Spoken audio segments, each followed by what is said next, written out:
really good. I never expect people to like come up to me and say, not come up to me, but like come online and say, this song helped me, you know, accept my hair, my the texture of my hair. This song helped me accept my dark skin, my broad nose, stuff like that. That is always, that shit makes me cry. Because what? So instances like that, I would say yes. My love definitely, or my art definitely loves me back. And also like Mental Health Monday. Mental Health Monday. Yeah, that's, you can only control what you can control. true. Yeah. You need to hear that. You gonna go home like, damn, I need to write that one down too. All right, so what does your art mean to you? What does my art mean to me? So my art means a lot of different things to me. Like I said before, it's a diary. It's what I'm going through. Like when I was younger, it started when I was younger, it would be, I would write little like poems about little boys I had crushes on at 8. Cool. Girl. So I feel like over the years, my art has always been like my diary, my little outlet. It means the world to me. Like I said, also, it saved me so many times. I'm not going to go into detail with that, but yeah, my art is everything. It means everything. Okay. As an artist, how does your art love you back? Yeah. Would you care to elaborate on that?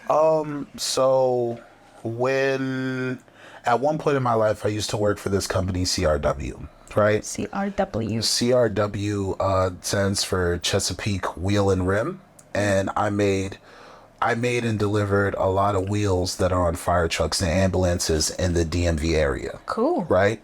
And one of the projects I worked on was air brakes. So the air brakes for the fire trucks and ambulances, I was in the back of the warehouse putting the air brakes together and facilitating, I think it was like a 120 build project. And what happened was, at one point, one of the people I worked with had me fucked up. And when they did, I really had thoughts of, I might have to take this man out. I might have to end it for him. He's not going to talk to me like that. And then I had to sit down with myself and I said, you know, as much as this check is cool and I'm working around good people, when I'm complaining about what's going on, no one is handling this situation. Yeah. And I had to ask myself, as much as I love working on this project in the back, and I'm frustrated and annoyed, do I feel this thing that I'm doing and working on, which is technically for the fire truck companies and the ambulance companies in the DMV, is it loving me back? Am I going to let this job eat away at me? Am I going to put myself in a position to have to sacrifice parts of myself for a check? Because after this project is over, I don't know if I'm going to have the same feelings towards this company or the people that are here, because I feel that it's eating away at a part of myself that I'm not fulfilling being here dealing with these folks. So that's what I mean when I say, does it love you back? Like when I do the work with Get Home Safe, it loves me back when I get reactions like stories like this that I didn't know about, and I don't expect this. Like it's a very thankless job. So when I do get a thank you, I'm always surprised. Cause like when you're someone who hasn't had a voice, when you finally get a voice, the first thing you do to someone, you're not going to say thank you. You're going to be like, oh, finally, I have a voice. I'm heard. Thank God. And that's okay. But like, you know, for people like me, we don't expect thank you. But when we get it, it's like, oh, wow, I was a part of that person's process. My work is making a difference. Sometimes thank yous for me are just when people come and they tell me their stories. Like I had this young guy who I've known since 2013. He pulled up on me when I was at one of my jobs, and he was like, hey, I just want to let you know I got a therapist. And I said, what? He said, yeah, your content made me go out to get therapy and inquire about getting a therapist. And I had to be real with myself, and I realized I need therapy. And I was like, God damn. That caught me off guard, but like, you know, that's a byproduct of the work. And most folks be like, well, you were telling folks to get therapy for a minute. That was the first 2 years. I haven't told folks to get therapy in quite some time. I just make mental health content now. I haven't told anyone to go and get a therapist. I'll tell people we'll pay for their therapy with money that we've raised. And I'll tell folks these are the therapists I'm sitting down with. But I don't think I've told anybody to get a therapist in about 2 years. That means the work that we've done has made people more inclined to say, maybe I need to consider. Maybe I need to research. Maybe I need to call my insurance company and see what kind of therapist am I allowed to get and how much is it going to cost. I'm not trying to break the bank to be better. And I'm like, nah. Yeah. True. So yeah, to answer your question, I would say it's 50-50. Yes. Why do I say that? Because just like you, have had people come to me and say, and music has helped them. So that is always like really good.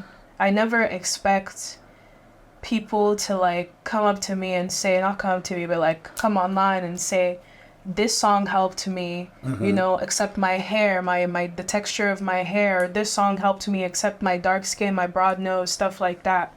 That is always, that shit makes me cry. Because what? So instances like that, I would say yes. My love definitely, or my art definitely loves me back. And also like revisiting songs I wrote years ago about, you know, maybe being depressive, right? Listen to it and it shows me like, okay, I've come a long way. Or maybe it's a reminder to keep your head up. Now, I write a lot of songs pertaining to mental health. I never release them because I feel like that's just putting a little bit too much out there. And then no, because of the negative attention that it brings to me. Like I sing about stuff that would be considered political. Like I don't know why my skin color is politicized, but I sing about stuff like that. And people will get offended that I'm not also singing to uplift like people of other races. So I have a song called Negra. Your face, literally, that was my I have a song called Negra. I'm not a group project. Bro. Yeah. The hook says, ¿Qué problema tienes tú con mi color de piel? Si soy negra, pero sangre rojo también. So what that means is, what issue do you have with my skin color? Yes, I am black, but I bleed red just like you, right? And in the part of the song, I say, I just talk about the beauty of black women and the versatility and how our hair literally like defies gravity. And white people come and they say, well, what about white women? If I made a song about white women where we say we're the standard of beauty, y'all would be all up in arms. And I'm just like, we're not here to compare. I didn't even, nobody mentioned you here. We're not here to compare. So yeah, the song isn't meant to compare. Yeah, so it's stuff meant to like just speak on that. Exactly. Yeah. So stuff like that. That's why I say like 50-50. Because I get like equal amounts of hate and love. But because of the pessimist that I am, I tend to focus on the negative a lot. You're a pessimist? I'm a pessimist, Mr. Juice Jones. So we've both disagreed on things in terms of writing things down and all this other stuff. You say, I love that. And I'm like, I hate that. You're the pessimist? I am a pessimist. Okay. Like, I don't know. What does it mean to be a pessimist?